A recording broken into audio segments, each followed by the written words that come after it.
This is probably the most challenging record you have ever put on your turntable. Its purpose is to challenge the performance potential of your stereo equipment by providing an amazing array of testing devices for high-level checkout, and at the same time, to present peak musical performances designed for the connoisseur of sound reproduction. Side number 1 of this stereo checkout record contains technical data necessary to enable you to properly adjust and calibrate your stereo system. The tests mentioned herein may be accomplished either orally or with the aid of a suitable rectifier or vacuum tube voltmeter. It is only necessary to connect the terminals of this voltmeter across the terminals of your speakers. The first sound you hear will be a 1,000 cycle tone at 100% modulation on both channels of 40 seconds duration. Set the volume control in your stereo system at the preferred listening level, or a level to enable you to achieve a convenient meter reading. At this point, balance your speakers for equal output.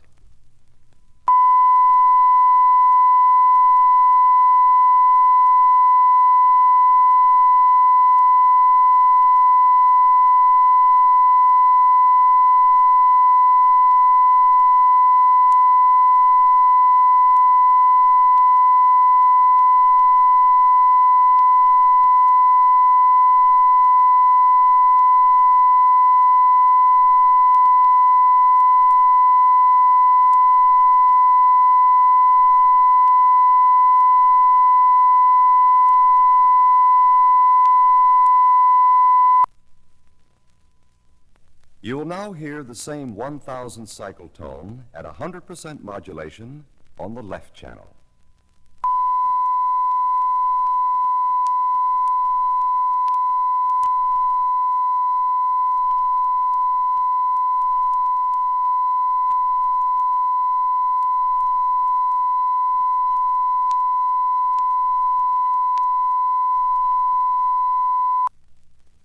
This 1,000 cycle tone at 100% modulation will be heard on the right channel.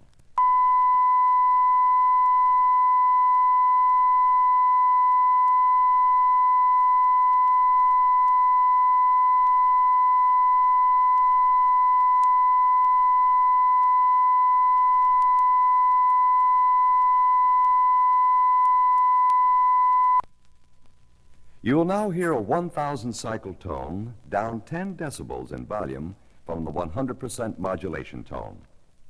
This tone should be heard through both of your speakers in stereo as a check on your previous adjustments.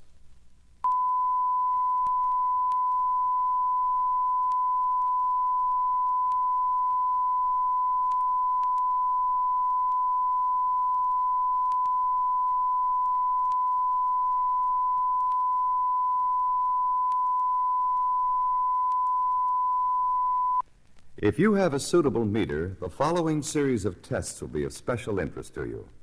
If, however, you are not using a meter, we have provided additional tests that will prove most interesting and instructive. The next series of tones are provided so that you may obtain a frequency response check of your entire stereo system. Do not change the volume control as set with the previous 1,000 cycle tone. Set meter or measuring equipment for a convenient reference reading.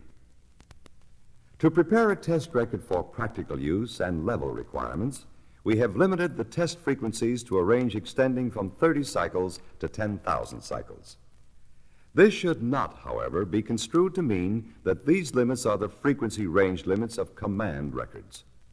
Command records are recorded wide range from 10 cycles to well beyond 15,000 cycles.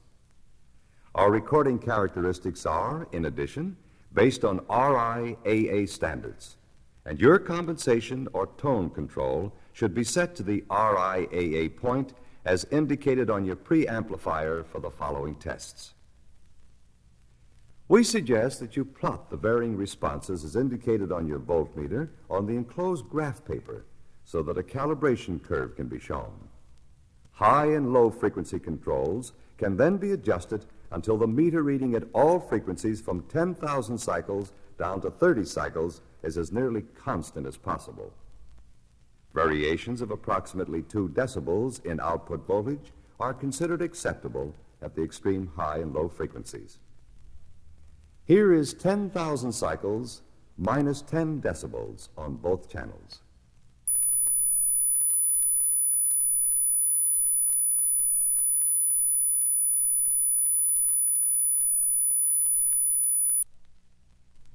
$8,000 cycles.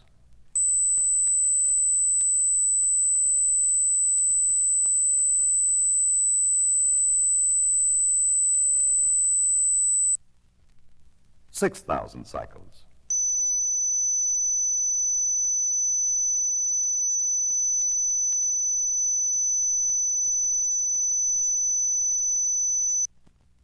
$4,000 cycles.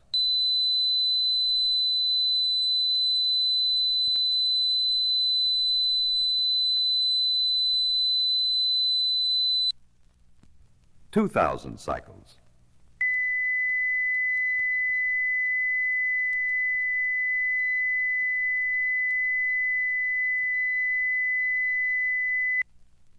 $1,000 cycles.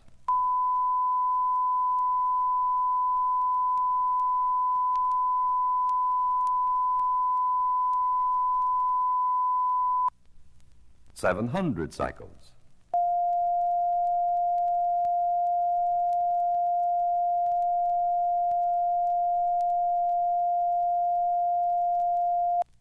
$500 cycles.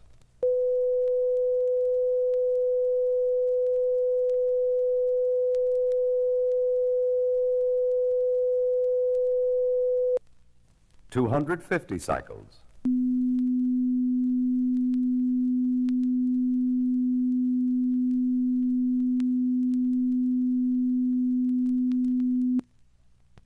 $100 cycles.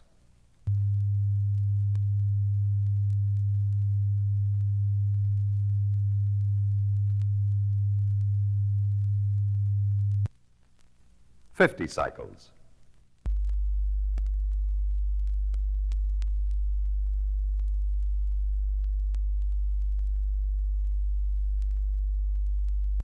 $30 cycles.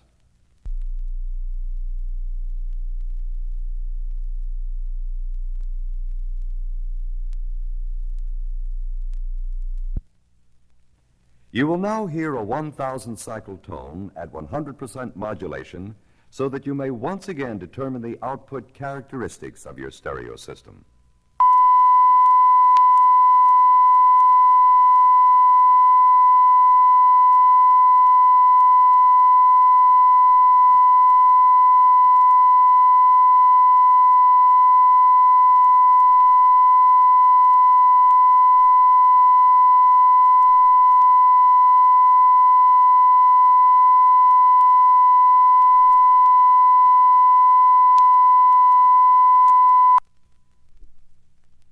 Listen now to a series of clicks to check the correct phasing of your speakers.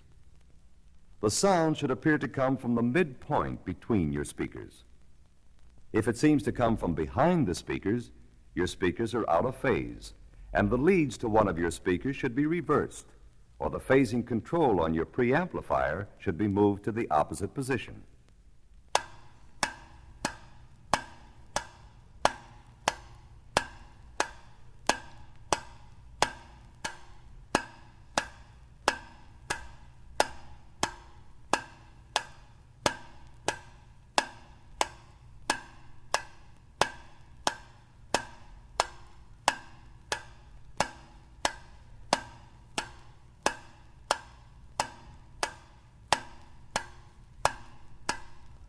Because of the extreme high and low frequencies, as well as the many harmonics inherent in the piano, we have chosen this instrument to help you determine if your speaker locations are in the best possible position. Room acoustics play a very important part in the reproduction of sound frequencies. Therefore, be sure that you are hearing the same quality of music from each speaker. We will hear the piano first from the left channel.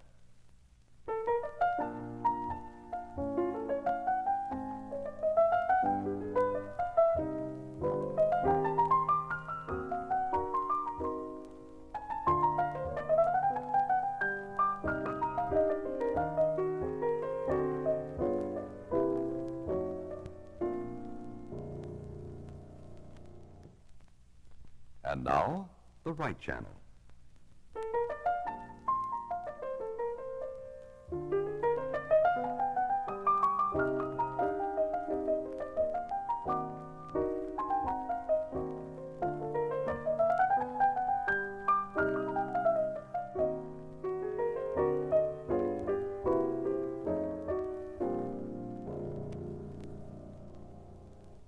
We have, at this point, completed our basic command stereo checkout. For those audiophiles who suspect, however, that their turntable may be developing a rumble, we will now provide 60 seconds of unmodulated grooves so that this condition may be readily detected. Should this condition not apply to your turntable, we suggest that you now turn to the reverse side of this record and let us demonstrate to you musically that command stereo represents not only the attainment of the highest technical standards, but artistically recorded music that is intensely interesting as well as exciting.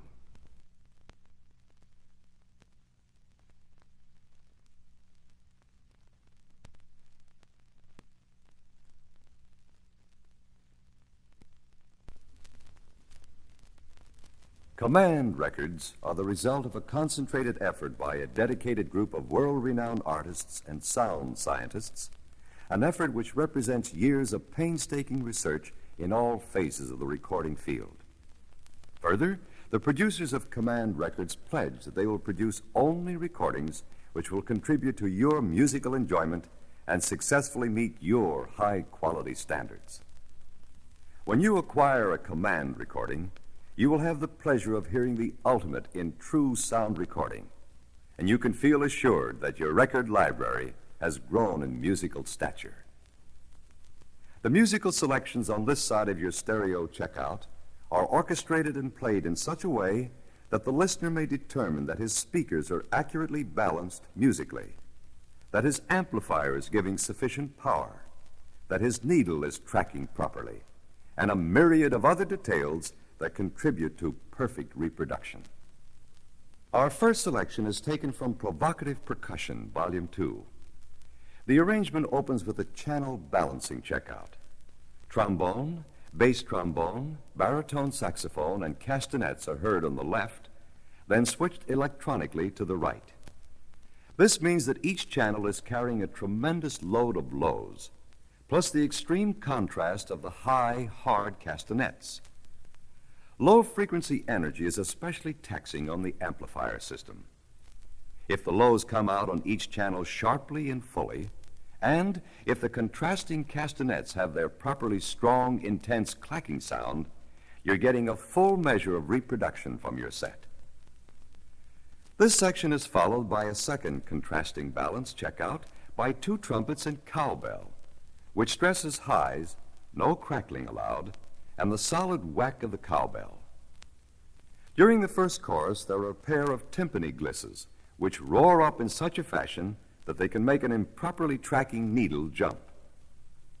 And toward the end of the same chorus, you'll find some challenging highs, xylophone and piccolo on the left, and the high, hard piano on the right, followed by the even more difficult combination of the high piccolo on the left, and on the right, the scratcher, an instrument which can sound like a fast brush when it is reproduced badly.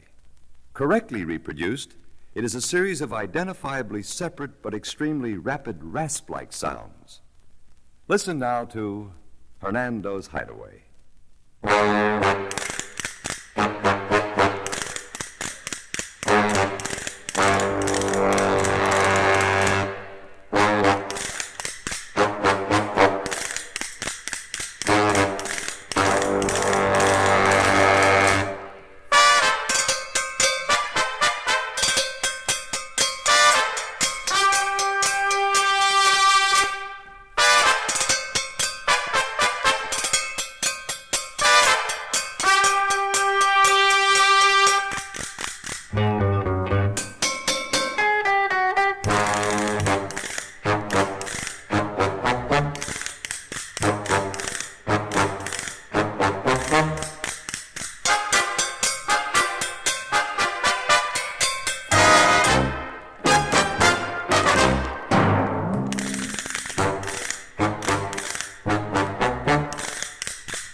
The sound of the piano is one of the most difficult to reproduce. In this particular recording of Provocative Piano, it was decided that there would be no attempt at any ping-pong gimmickry, but that the recording would actually reproduce with complete fidelity and realism the true sound of a piano and orchestra as they sound in the concert hall, right in your living room.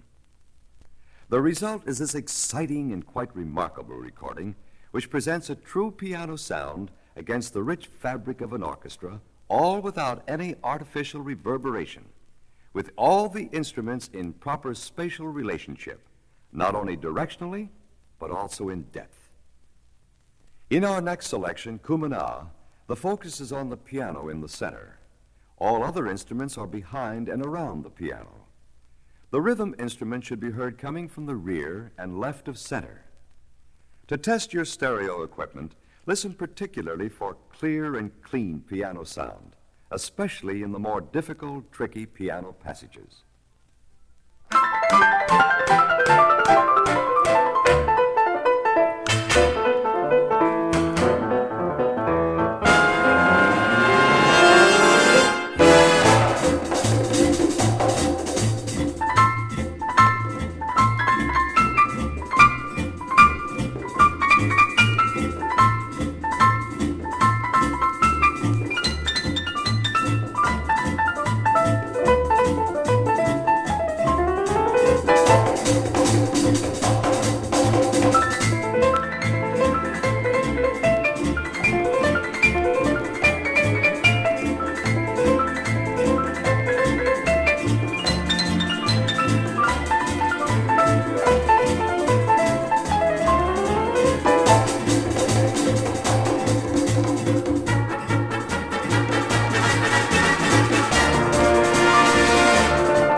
The most exciting of the new sounds that have been added to American music in the past few years is unquestionably the stirring, stimulating staccato rhythms of the bongos. These two little drums are capable of an amazingly wide and versatile range of sounds and effects. They can add a steaming intensity to an already roaring rhythm, or, at the opposite extreme, add subtly suggestive accents to give a sparkling and persuasive lift to a gentle, languorous beat. The next arrangement is built on a variety of bongo rhythms played against the alto flute. The sharp sounds of the bongos produce what is known as pulse information, a series of jabbing sound responses which can become muffled if your set does not react quickly enough to sort them out. The peculiar texture of the skins on the bongo heads gives them a unique sound which should be apparent in the reproduction. It is a positive, clean sound. There should be no chattering effect as it comes out of your speakers. As the bongos switch from one channel to the other, no leakage between channels should be heard. Pay special attention to the alto flute. It has a warm, full sound, and there should be no raspiness about it. Here now is Tenderly from Cuman's Bongos album.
Cuman's new album, Pertinent Percussion Cha-Chas, presents music of extreme intensity, music that is glowingly melodic and at the same time brimming with tremendously strong percussive rhythms. The next selection opens with a test for balance. The full ensemble is heard on the right with the ring of the cowbell cutting through. Then the same figure is repeated on the left. Both passages should be entirely equal in all responses. If they are not, balance your speakers before you go any farther. The steady movement of highs and lows in short, jabbing percussive patterns makes tremendous demands on every resource of your stereo equipment. But every note should be clean, clear, and completely separate and distinct. Watch out especially for the bright piping piccolo on the left with the güero and cuica under it. These contrasting sounds should not obscure each other. The rasping scratch of the güero should not fuse into a swishing sound, nor should the demands of the two percussive instruments diminish the quality of the piccolo's notes. Listen now to Enjoy Yourself.